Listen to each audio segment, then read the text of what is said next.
Like there's a lot of stuff that you could get if you would kind of buy into their little amiibo system. So if you like collecting things and sticking them on the shelves, and you like playing the games and getting some exclusive little boosts and power-ups, Nintendo has a product for you, and it's called Amiibo.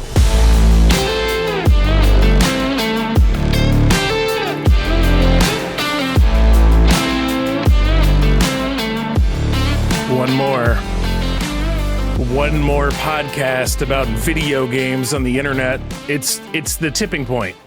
It's what we all needed.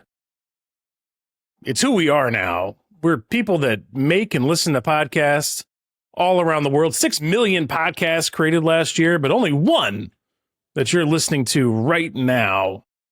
This is the Andy B Show. It's episode 29 for December 8th, 2025. That's right. We're in the end run. The holiday season is here.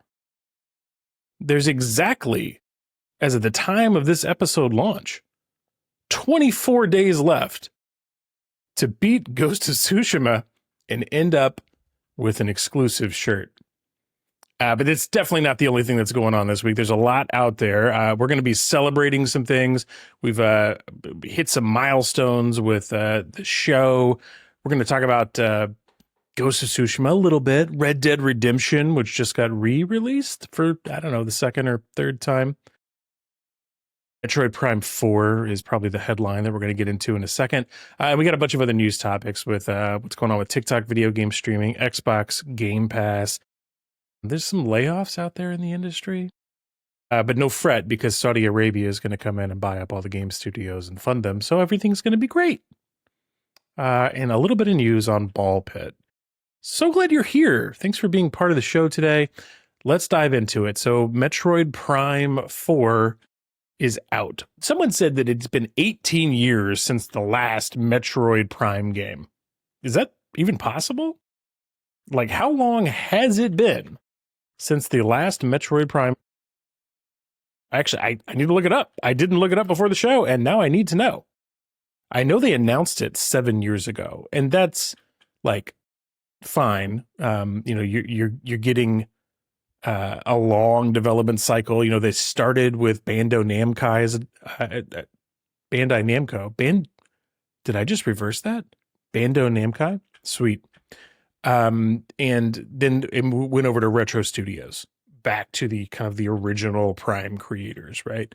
So it took maybe 8-9 years, but like when was the prior one? Somebody said 18 years. And I was like, that can't be true. Somebody's just like reading stuff off of Google now, off the Google AI results, and not fact checking them. How's it doing? On Metacritic, it's about an 80 or 81. Let me see what the Metacritic is up to as of this recording. 80, based on 79 critic reviews, and user reviews are a little more favorable at an 8.5 out of 1,000 of those reviews. So, critics and fans kind of locked in on somewhere around an 8 out of 10. I'll tell you what's not locked in is the commentary, because apparently if you have one of the fancy amiibos, you can listen to music in the desert, like open world section. But then otherwise you can't. I guess it's like this atmospheric music out in the desert. They have this open world area where you ride the bike, Viola, and drive around the desert. It's supposed to be like this atmospheric, kind of like ethereal. If you don't know a lot about Metroid Prime 4, all the way back since the original Metroid games, you're Samus, who we learned with a stunning reveal at the end of Metroid Prime 1 or 2 that Samus is not a man, but a blonde woman underneath all that armor, which was shocking to young males at the time, and has largely maintained the appeal anyway. For everybody worried about the sexism in games, Samus still around, still making it happen in 2025. But the game was about you crash landing or being sent down to, different games have different like setups, but basically you go to usually a single planet and you do what is now known as Metroidvania, or as Jeff Gerstmann calls it, a search action game, where you're going to be searching for things. There's action along the way. And as you find those new things, you can go do action in new areas. So you unlock areas of the game where you didn't have access before you did some searching and some actioning. So that might mean like you gain a missile that now destroys a weak wall, and you couldn't access it before, but now you can. And now you can go a little bit further, search a little more, fight some more enemies, and then end up with another ability. And usually you'll come across these, whether it's a fake wall or a weak wall or some other, like I need the rope to swing across this cavern. Usually you can see it before you can access it. And that creates this like, I guess I got to come back here. Backtracking. I guess I got to come back. So I've heard there's not a lot of backtracking in Metroid Prime 4. But if you buy the amiibo, you get fancy radio music out in the desert. So the desert in this case is the interconnected area, or it's the connective area between all, I think there's 5 other biomes. And it's supposed to be every time you're down on these planets, every time you've played a Metroid game, you're kind of alone. The only thing out there is the wilderness and the enemies, and your willingness to backtrack enough and do enough searching and actioning to get it right, to get through it. So, what happens when, there's this ethereal, lonely music out in the desert? It contributes to the way that the game is supposed to feel. So people are like arguing a lot about whether there's this music that's locked behind an amiibo. If you don't know what an amiibo is, it is a small, let me see, do I have one here? Do I have one nearby? It's a small little statuette. Hold on. For those of you that are on the audio only listening podcast, I am not holding an amiibo. This is a Disney Infinity character, but it's about the same size. This is the bad guy from the new Star Wars trilogy, whose name escapes me, and I won't say his spoiler name. But anyway, they're about this size. You can hold them in the palm of your hand.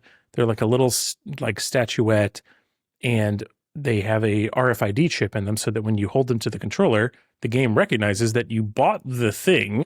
You bought the little MacGuffin guy, or in this case, gal with Samus, and therefore you have rights to unlock certain content in the game. Animal Crossing does this. You could buy these little Animal Crossing amiibo, and it'll unlock, different characters. There's sites out there. There's websites on the internet where you can just buy either a card reader version, or they'll send you just the RFID chips that I'm not going to say that I've purchased these. I'm just saying they're out there. So you don't have to buy the amiibo. You can just get the benefit of tapping an amiibo, air quotes, against the controller to get the benefit. So it's like a physical DLC that they've created, and they open up different things. In The Legend of Zelda: The Breath of the Wild, they had you could use any amiibo, but most of the amiibos, if you did like Mario on the Zelda game, didn't really do much. It would give you like a couple of, pieces of health or meat or something, like maybe an arrow. But if you tapped a Zelda branded amiibo down there, like you kind of got a lot. Like you might end up with some exclusive weapons, some advanced weaponry, or hard to find parts for crafting. Like there's a lot of stuff that you could get if you would kind of buy into their little amiibo system. So if you like collecting things and sticking them on the shelves, and you like playing the games and getting some exclusive little boosts and power-ups, Nintendo has a product for you, and it's called Amiibo.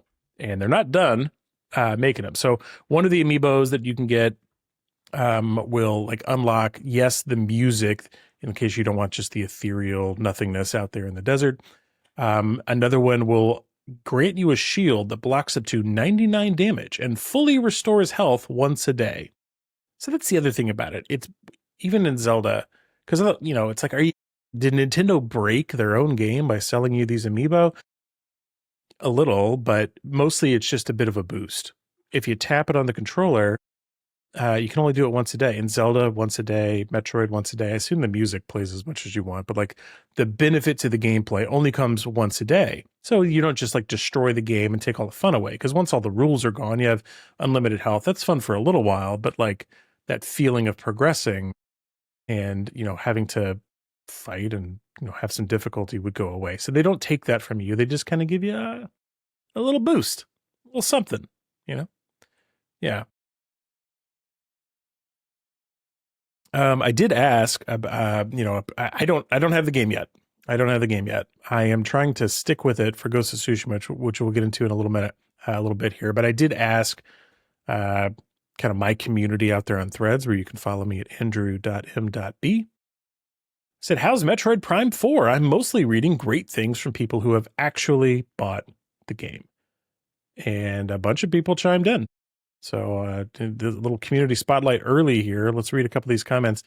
Parasign.art says, you're going to have a tough time on social media finding an honest answer. Nintendo fans will blindly praise anything they buy, and the ones who only talk about Nintendo poorly will say the opposite. Okay, fine. Thunderhorn CEO says, to be fair, most reviewers said great things. A lot of people have become spoiled and have a mindset that anything below a Metacritic score of 86 is bad. He didn't really say how the game was, did he? Benja Button says, it's great. If you like Prime games of old and Metroid in general, it's a return to excellence thus far. But there's a lot of commentary about, like, the commentary. A lot of commentary about the reviews and what people are thinking about it. We're discussing it right now. Speaking of reviews, Game Informer put out a review by Kyle Hilliard. Now, Kyle gave it a great score. He gave it an 8.75 out of 10. But something I just want to call out, like, if you're in the sound of my voice and you're listening to this show and playing this game, if you're somebody that likes to beat games, which I do sometimes, I need to point this quote out to you from the article. He says, perhaps most disappointing, because he's talking about the negatives, because he's a real critic, not just positive fluff.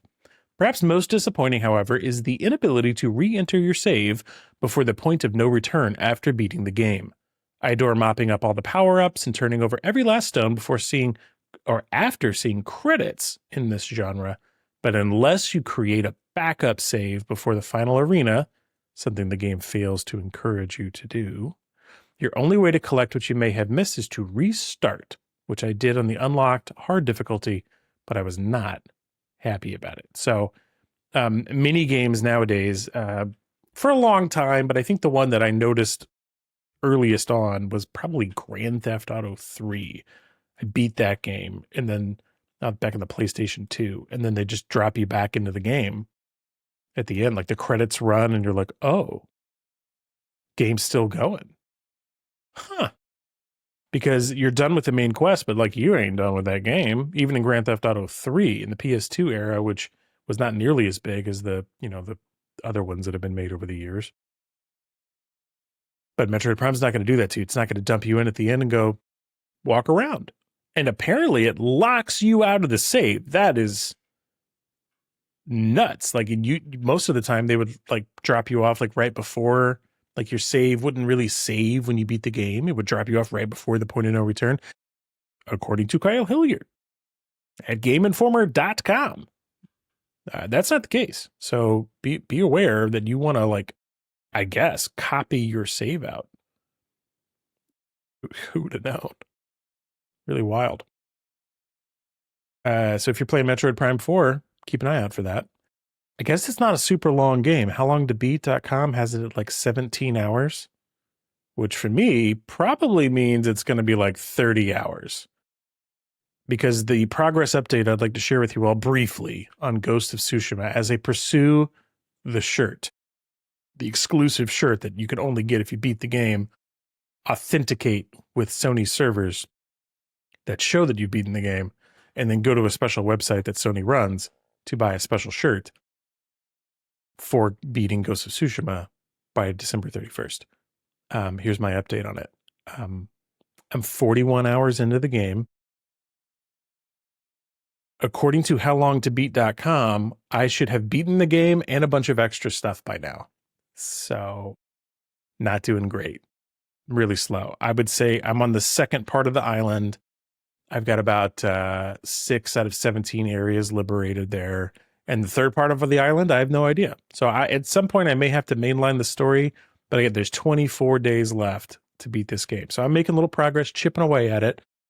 But this week's Gaming 411 newsletter did have a great headline. I thought it was a great headline. News style headline. Distractions keep man from finishing game. You can go to the patreon.com to find that article and get the free Gaming 411 newsletter every week. Create a new one, handwritten by me.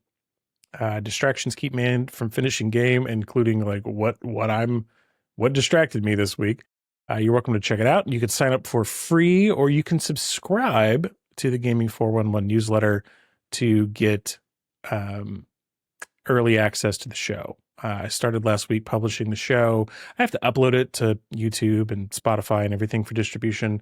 I upload it usually on Sunday nights, but I'm going to upload it to Patreon for subscribers so that if you want to watch it or listen to it early on the patreon.com app, you can. Literal early access. There's no need to wait. Otherwise, like everybody else, there's no content different in the show. You know, if you just want to wait for it to pop up on, Apple Podcasts or whatever, that's fine. No problem. It's going to still show up Mondays, 4 p.m. Central, like it always does. But if you're a friend of the show tier, you get it legit early. New benefit. Okay, so that's what's going on the Patreon. That's what's going on with Metroid Prime 4 and Ghost of Tsushima. What else is going on? One of the things that happened this week is that Red Dead Redemption came out again. This game has, been released at least one time back in the 360 era, and they're releasing it again with a new presentation, newly updated graphics, 4K graphics, 60 frames per second, and all that. Because, again, this game is kind of old. It was like a 360 game, right? PS2, 360. And it looks a little bit like that. Like it looks like a little bit of an older game. But the feel on it, the look and feel on it is really solid. It's a really clean presentation. I've been playing it on PlayStation 5 where it just came out, got added to Game Catalog. So if you're a PlayStation 5 or PlayStation, if you own a PlayStation 5 and you subscribe to whatever tier, extra or premium, gets you Game Catalog, and now you have this for free, but they re-released it on Xbox, on PlayStation, and on the Switch 2, I think for the first time. I don't know. Someone will correct me somewhere, and they're going, "Oh, actually, the Red Dead Redemption's been out on the original Switch for 1,600 years. They just updated it to a Switch 2 edition." Fine. Like, okay. The point is, it's a new release, and on the PlayStation 5, at least, it looks like really good. It's got a really, everything's dirty in this game. One of the things that you find when you're playing a Rockstar game, especially one of their, not Grand Theft Auto Online, one of their actual games, I'm going to call it. They've slowed down the releases over the years, but this was one of the greats, and it just has this sense of place. Like when you log in, like everything has like a logic for why it exists. People are out there doing their job, Skyrim style. Like you end up on a ranch after the first, hour of the intro, and people are out there shoeing the horses and moving the hay, and they're asleep when you'd expect them to be asleep. They're awake when you expect them to be awake. The dialogue is very authentic feeling for a Western movie / game. Yeah, it just has a really good feel to it, and I'm definitely going to play some more of it.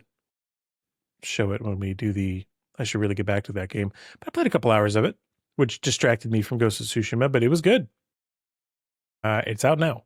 You should check it out. Let's get to the news, the video game news that you might have heard of out there. Let's talk about Game Pass. Xbox Game Pass. Don't know if you've heard of it, but we've got games coming out on Xbox Game Pass. Mortal Kombat 1 is coming to Xbox Game Pass, Ultimate and Premium. There's a game about digging a hole, Ultimate and Premium.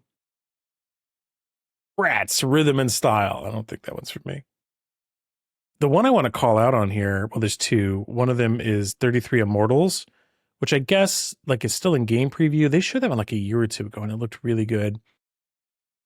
Monster Train 2 also looks good, but some of these, the reason that I'm calling out Monster Train 2 and 33 Immortals, these are coming to premium, not ultimate. In other words, they're dropping down to that $20 a month tier instead of $30 a month. And the big one they're doing it with this month is Indiana Jones and the Great Circle.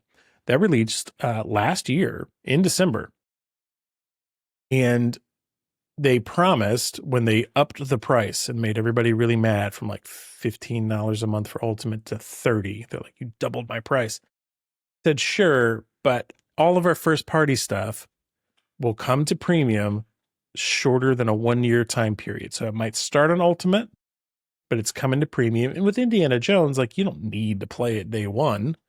It's not multiplayer. There's no zeitgeist. That's unless you just like to ride the wave. You know, I get it. If people are talking about it, there's a community around the game, and you're enjoying like talking about it. Then it makes sense to try and play it. Like when everybody's playing it, I get that. But they're promises kept from Xbox. They're moving it to premium. I mean, this was the month they would have had to do it. They would have had to move to premium, the lower tier, this month to make it right. And they are doing that, so good on them. And it's exactly what they said they would do. Thank you, Xbox. Some specific dates for it, I think, thanks to Noble News, KNOEBEL News on Threads. He went in and read the article and pulled out all the dates, since Microsoft always just says coming soon. Basically, by the time you listen to this, it's out. Indiana Jones, 33 Immortals, and Monster Train 2 are all out as of the 3rd and 4th of December. So there you go. Splitgate 2 is re-releasing in December. Speaking of like video games aren't done yet. Saw this great video from Jam Pack Sam talking about it. And I was like, Splitgate is an arena shooter. And if you played Quake 3 like I did, you might give a rip about arena shooters. And this one launched poorly. Splitgate 2 was the sequel to Splitgate. They kind of gutted or stopped development on Splitgate 1, focused on Splitgate 2.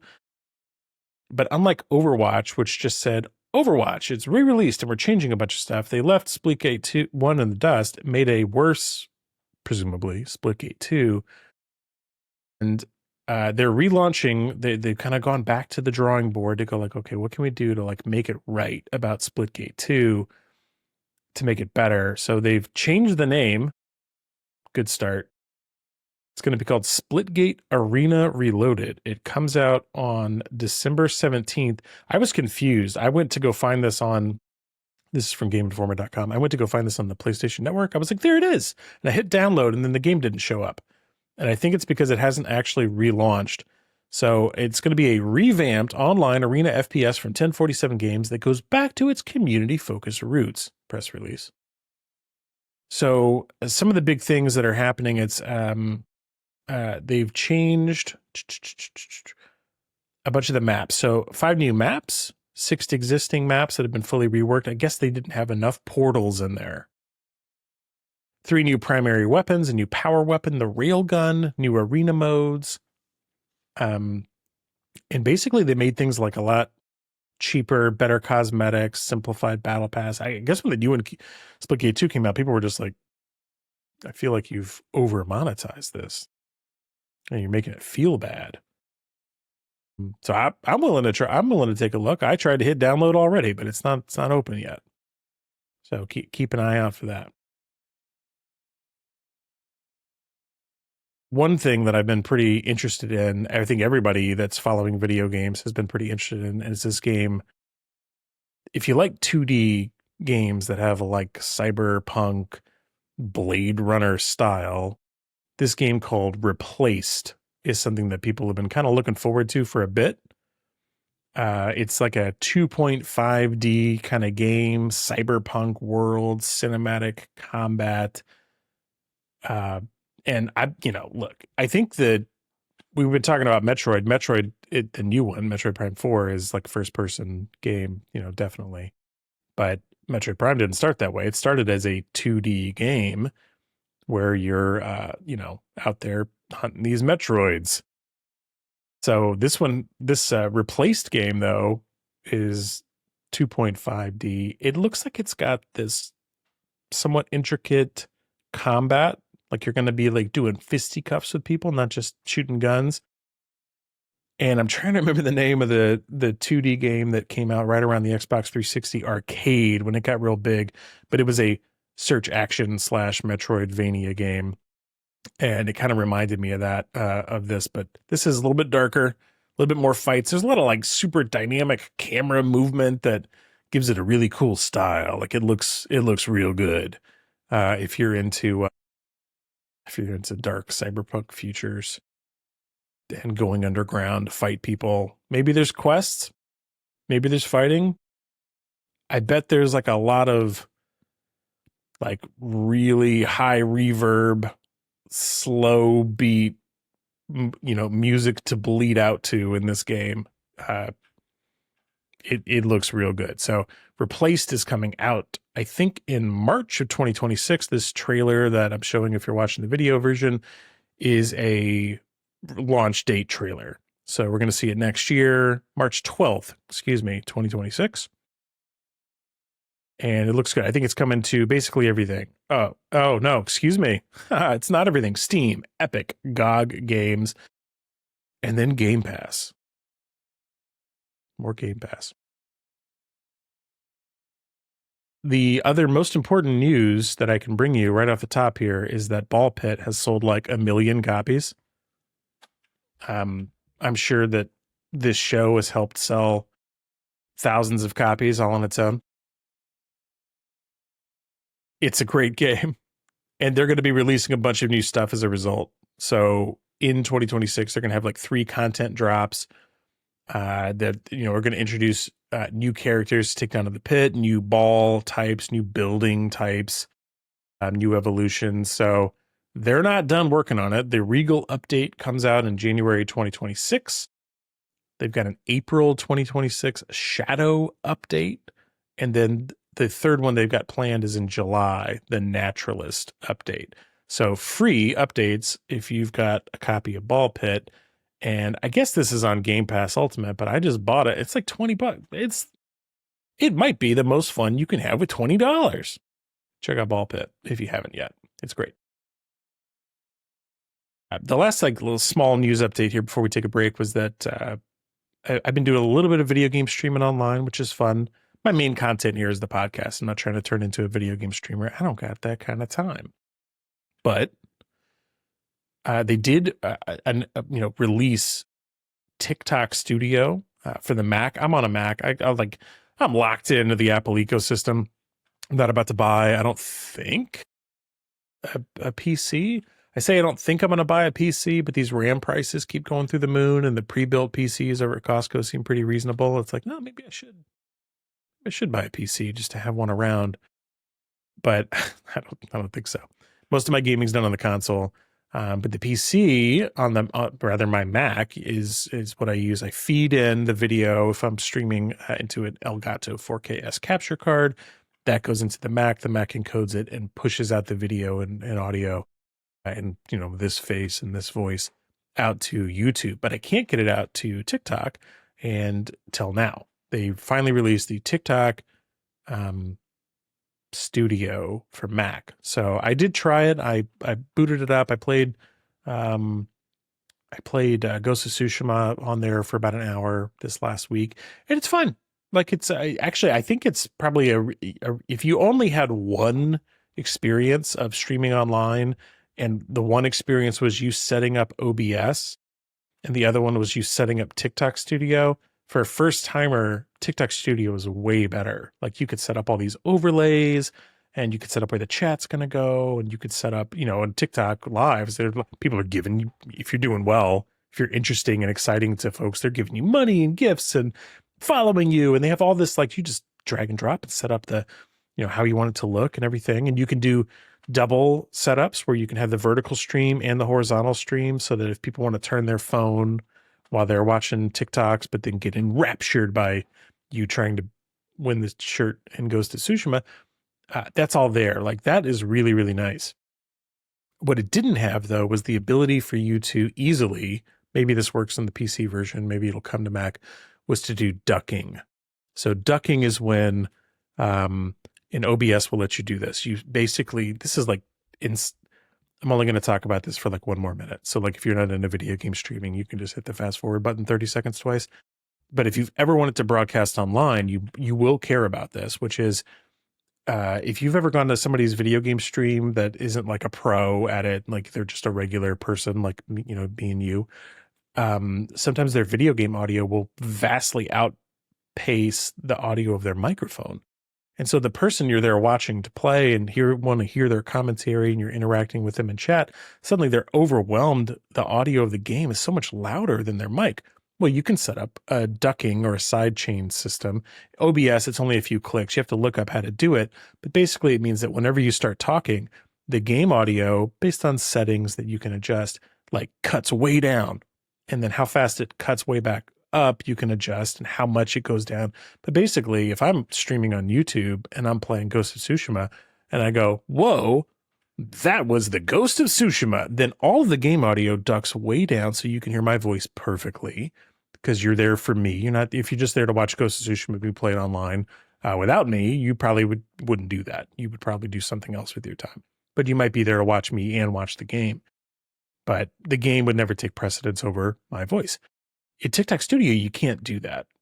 It's like not a thing that I've found that you could do yet. So that's not great and doesn't make me want to stick around there very much. But the other big thing was, as soon as I was done doing the live stream, like the video's gone. On YouTube, it sticks around. You can go back and rewatch it. You can clip it. I guess in TikTok Studio, you can clip it. You can clip it and make shorts out of it, you know, short video. But I don't know. There's something about the way that YouTube works that's a little more permanent. Like, you're adding to a catalog of content, even though, you know, maybe nobody would ever go back and rewatch a Ghost of Tsushima stream. It feels like it's there. You know, you created something, you put some type of value out into the world, and it's accessible. Whereas in TikTok, the TikToks are all there. You know, the short form video is all there, but the long form video, like if you're doing an hour long, you know, some people are doing 2 and 3 hour streams, then it's gone at the end. And I don't like that. It feels weird. Yeah. But the setup, aside from the ducking, was really nice. Like that's something you just gotta, OBS needs to get better at it, you know? Like, that was a really nice first time setup. Okay. We're going to take a break. When we come back, we're going to talk about whether or not we're in one of the greatest eras in gaming, and talk about the best games that have ever been released in December. Be right back.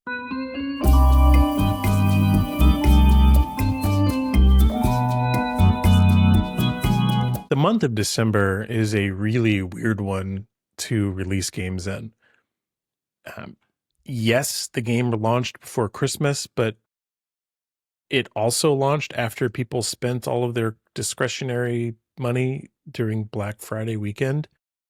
Like, it's kind of too late. Like, why, what happened? Why December? Why not January? Why not release it in February and March when nothing comes out, or used to never have anything come out in video games? December release games are weird. It's after the Game Awards cut off. Can't your game just get lost? It's a weird month to release games.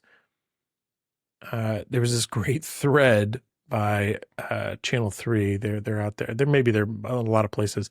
But Channel 3 said December's top 5 games according to Channel 3 users. So they must have run a poll on their website. And of the games that were released in December, according to Channel 3 users, here was the top 5 games. I'll read them to you. Number 5 was Teenage Mutant Ninja Turtles 2, the arcade game on the NES. Number 4 was Final Fantasy X. That was a December game. Number 3 was Super Smash Bros. Melee. That's the GameCube version. Number 2 was Super Smash Bros. Ultimate. Did they really? That's very surprising that both of those came out in December. And then the number 1. Who were these Channel 3 folks? The number 1 voted December game was Assetto Corsa, which is like I'm going to say a racing game that never looked good enough to try. For me, like never looked that great. Maybe it is great. I said that's an insane graphic, like it makes no sense.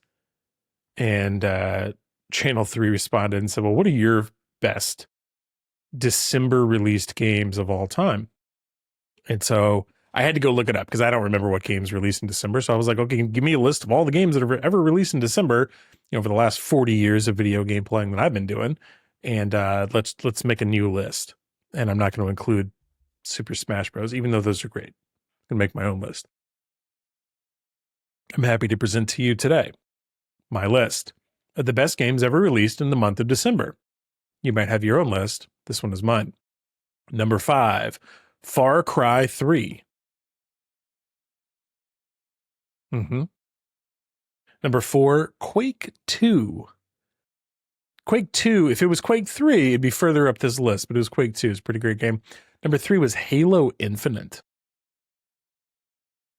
December? Number 2 was Marvel Midnight Suns. Now, some of you might come after me about Marvel Midnight Suns. That is like a card battling, it's a combo of like card battling and deck building plus RPG plus building out this weird base with all the Marvel superheroes plus XCOM and strategy and turn-based like person placement. And that is a fantastic game if you haven't played that. And the number 1 game that got released in any December ever is Cyberpunk 2077 on Google Stadia. Because the version I played on the Xbox One was not great. Obviously, Cyberpunk 2077 has had like a 5-year turnaround, game story from making it a game that was removed from the PlayStation Store for being so bad so that Sony didn't get sued for selling a defective product, to maybe one of the all-timers. But on the PC, when it launched, it was like said to be very, very good with very few problems and ran with ray tracing and looked like it was the game they advertised. And on Stadia, you could get that experience without having to own a fancy PC. So that's my joke/truth, because there's a little truth in every joke, that Cyberpunk 2077 on the Stadia was maybe one of the best games of all time. That was in December. But like when you look at the Game Awards that's coming, I think the Game Awards is this week, pretty sure. It's hard to look at it and not go, man, are we in one of the greatest eras in video games? You think about like some amazing years, 1999 had so many amazing games, Half-Life 2. Certain years, 2001, Halo, bunch of new consoles. There's some amazing years out there for video games. I feel like we're in this crazy era where so much great stuff is coming out. You look at those Game Awards nominees, they're from varied studios with different types of gameplay from all across the world, different shapes and sizes of their game studios. Like, this seems very healthy. It's not all sequels and sports games and Call of Duty. But not everything is sunshine and roses. I ran a poll. Do you believe we're in a great era of gaming? Most people said one of the best. 43% of the respondents, 31% said no, things are bad. Some people were special and they gave a comment. Some people just wanted to see the results. So if you extrapolate this out, 43 to 31%, most people think it's great, but it's not like a slam dunk. Bizarro Cactus had to say, yes and no. There's all kinds of great things happening with indie studios, but I think a majority of companies are infiltrated with CEOs and board members of publicly traded companies that for a couple of decades have succeeded despite them. Game budgets, exec salaries are ballooning games to a point that there's got to be a correction. Bad Shepherd Gaming says, there's a lot of great games these days, and even more are put out by small and independent devs and studios. There's so many, it's hard to play all the ones you'd like. And with money as tight as it is, you have to live vicariously through other gamers sometimes. That's what I'm doing with Metroid Prime 4 right now. I just, there's just too many to play. I actually think games are more affordable than ever, despite their cost of these like consoles going up with, due to tariffs and other reasons. There's so many free-to-play games that are amazing now. I can't pronounce this person's name. Cy Volteri. Gaming is one medium that truly gets better every year. Yep, there's a lot of bad and monetization models, dev crunches, layoffs, etc. It's not perfect. So people are kind of split. And, you could see some of these other things in the news, like Eidos Montreal is laying off more people last week. They've had, some strong game releases, but they're shutting more of it down. Mina the Hollower is a game coming out soon. It's like it's not a sequel to Shovel Knight, but it's by that studio. And, there's maybe some trouble over there. There's a news article by Yacht Club Games, or there's a news article by Bloomberg about Yacht Club Games, the developer from Mina the Hollower. They said it's make or break. They've laid off staff from their 3D platformer project and set that game on hold so they could focus on Mina the Hollower. They need to sell at least 200 copies for things to be okay. Like these studios are going to have to focus to get games out the door. It's not easy. It's not free or lightweight. Unless you're getting bought by the Saudis. According to Kotaku, EA is not being bought by a consortium of investors. It's being sold to Saudi Arabia. We knew Saudi Arabia was involved, but like the paperwork has come out. So despite this from the article, it says, despite a consortium of investors being involved in the deal, including President Trump's son-in-law, Jared Kushner, the Public Investment Fund, that's the Saudi Arabia Public Investment Fund, will control 93% of the company, according to filings with Brazil's antitrust regulator. Thanks, Brazil's antitrust regulator. They made it sound like Saudi Arabia's got like a third of the stake because they named 3 different investors. But no, Saudi Arabia is going to own the vast majority of EA when and should that deal go through. It's wild. So, everybody else is trying to make it happen. That's why we don't love or respect pirates around here. If you don't have any money and you want to play games, I get it, but there's a lot of free-to-play games out there. Pay for the entertainment. These people have jobs and if it's worth it for you to play it, pay them. Pay them. Okay. Let's get into this week's update. I should really get back to that game because last week we had 2 weeks worth of rankings to do. This week we're going to do 1 week's worth of rankings because there's new games on the list. We added Metroid Prime 4, Thank Goodness You're Here, Terminator 2D No Fate, which comes out December 12th. December 12th launch. And Red Dead Redemption, which we talked about during the show. Thank Goodness You're Here is on like PlayStation Plus game catalog. This game is hilarious. We didn't talk about it much on the show, but it's like this weird little, it's like a comedy game. I should talk about it some more, but these are the ones we're going to rank. New games. So let's start with Metroid Prime 4. If you don't know what this list is, this is a publicly available sheet of all the games that I just think about, hear about, play, want to play, and then I rank them. A, so that I can remember what the heck I was playing last, but then B, it creates this cool, I think, a cool little history of like what's going on with video games. Metroid and like how they end up ranking, because I'm not going to re-rank everything at the bottom of this list every week. I'm just ranking stuff today, and that creates a little history stream.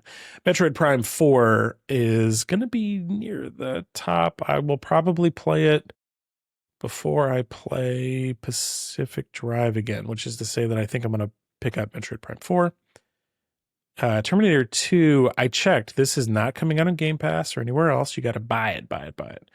And I'm down to buy some games, but I probably won't buy it before I play games that are going to be on Xbox Game Pass Ultimate, such as Bounty Star, Moonlighter 2, and Morsels. I'm not a current subscriber to Xbox Game Pass Ultimate, but I plan to buy a month over the holiday break and play some games, catch up. Thank goodness you're here. Easy to play. It's great just to pop open and kind of get a few jokes in and progress that story along. I'll probably play that before I play Arc Raiders again, because it's just, you just pop it open. And then Red Dead Redemption, I will probably play that before I play more Indiana Jones on Luna. I never did go kick up Luna to see if those games actually work. Luna is the Amazon Prime service. Let me see if there's any other changes I need to make. Super Mario Bowser's Fury is probably going to go down a little bit. Okay, here's our new top 5 of games I'm likely to play next, or I should really get back to that game. Battlefield 6 is number 5. Metroid Prime 4, number 4. Actually, that's not right. That's not right. I'll probably play Metroid Prime 4 before our number 3, which is Arc Raiders here. So Arc Raiders is going to be 4. Metroid Prime is going to be number 3. Thank goodness you're here. It'll be number 2, and the number 1 game that I'm still playing is Ghost of Tsushima. There's your list for the week. I'd love to thank viewers in a new country. This is Community Spotlight. 1.6% of my audience on YouTube is in Germany. So if you're watching on YouTube and you're from Germany, hello. It's great to have you be part of the show. I found this article from GameRant.com about the best games by German developers, and I like to call out a few of the ones here that I think are super cool. The number one they had on the list was Anno 1800, which is like a strategy game. I've not played that. I've heard it's great. Crysis 3.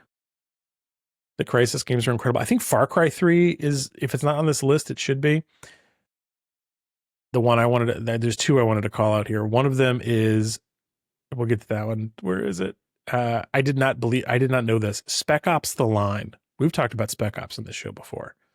Spec Ops The Line was from Jaeger Development. That is an incredible video game. If you're like into Call of Duty and war and stuff, you probably should play that game. It is the dark heart of madness of like war video games. So give you some appreciation for war, and also how much killing you do in these video games. Like, it's really like super intense. The other one that I didn't realize was from Germany. It's called BeamNG.drive. I've never played this game. It's more of a simulator than a game, but I appreciate this game because it shows up on all like the short form videos, like on TikTok or whatever, where people are like, hey, what if you drove like 10 different vehicles at 200 miles an hour off a cliff? Like, what would happen to them, and how would they, and would you survive? And what are the percentages of your survival? So this came out like 12 years ago, but I'm still watching videos of it every week. It's very cool to see those. So thanks to the people who use that game to create some cool content, and thanks to all my viewers and or listeners in Germany. And my ask for you out there is, if you've got a favorite game that released in December, let me know. Type a comment or reach out to me on patreon.com/theandybshow, or catch me on Threads somewhere. Let me know, what is your favorite game that ever launched in December? Yeah, that's it. That's the show, everybody. Thank you so much for listening. I can't wait to see you again, to hear from you. Thank you so much for making the show, the podcast, a success. We have over 1,000 streams of the podcast and over 1,500 views of the podcast on YouTube.